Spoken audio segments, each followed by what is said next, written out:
पंत की हुई थी वापसी और दिल्ली में यहाँ पर बहुत सारे मैच जीते और बड़ा बड़ा स्कोर बनाने के बाद भी सनराइज हैदराबाद को कड़ी टक्कर दी थी। हमें आज भी याद है ये चीज। लेकिन अगर मैं बात करूं यहाँ पर दिल्ली कैपिटल्स की, तो वहां पर नाम आता है ऋषभ पंत का, नाम आता है कुलदीप यादव, अक्षर पटेल, एंड्रिक नॉर्किया और भी बहुत सारे प्लेयर्स का, जो कि शायद इस स्क्वाड में अब नहीं दिखाई देंगे। और अगर दिखाई देते हैं तो वो बहुत अच्छी बात होगी दिल्ली कैपिटल्स के लिए कि वो वापस से उन्हें खरीद लेती है।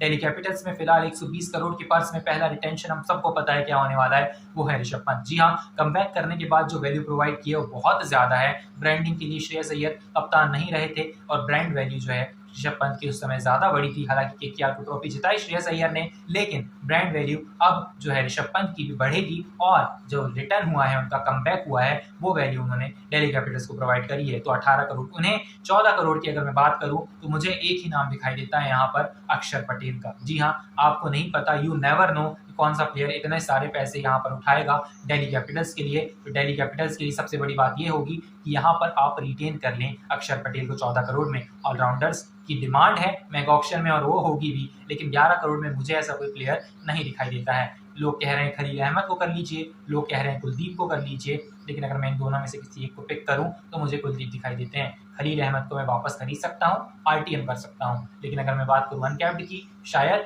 यहाँ पर दिखाई देते हैं जैक फ्रेशर मर्फ। और अगर मैं बात करूं ओवरसीज प्लेयर की, तो मुझे वहां पर ट्रिस्टन स्टब्स दिखाई देते हैं, जिन्हें ये वापस अपनी टीम में शामिल करना चाहेंगे आरटीएम के थ्रू। शायद फिर खलील अहमद का चांस ना बने, शायद फिर ईशांत शर्मा बाहर हो जाए टीम से, शायद और भी जो बड़े प्लेयर्स हैं वो टीम में आपको दिखाई ना दे। लेकिन अगर मैं बात करूं यहाँ पर फिलहाल जो टीम दिखाई देते हैं, ऋषभ पंत, कुलदीप यादव, अक्षर पटेल दिखाई देते हैं और आरटीएम के तौर पर मुझे दिखाई देते हैं ट्रिस्टन स्टब्स और दिखाई देते हैं यहाँ पर जैक फ्रेशर मर्फ और दिखाई देते हैं खलील अहमद, जिन्हें ऑक्शन में वापस लिया जा सकता है वहां बड़ी से बड़ी बोली लगाकर। और अगर मैं बात करूं बाकी प्लेयर्स की, स्क्वाड बहुत सेटल्ड था, उस तरीके का प्रदर्शन हुआ नहीं। अभिषेक पौरेल को मैं 4 करोड़ में रिटेन करना चाहता हूँ। जी हाँ, अनकैप्ड प्लेयर है, इनको अगर आप भुना लेते हैं तो टीम इंडिया का बहुत बड़ा फ्यूचर बन सकते हैं। अटैकिंग क्रिकेट खेलते हैं, ओपनिंग में जब आते हैं तो आपको अगर जैक फ्रेशर मर्फ नहीं मिलते हैं, ट्रिस्टन स्टब्स नहीं मिलते हैं, तो आपके पास एक प्लेयर ऐसा होना चाहिए जो अटैक करे ओपनिंग में।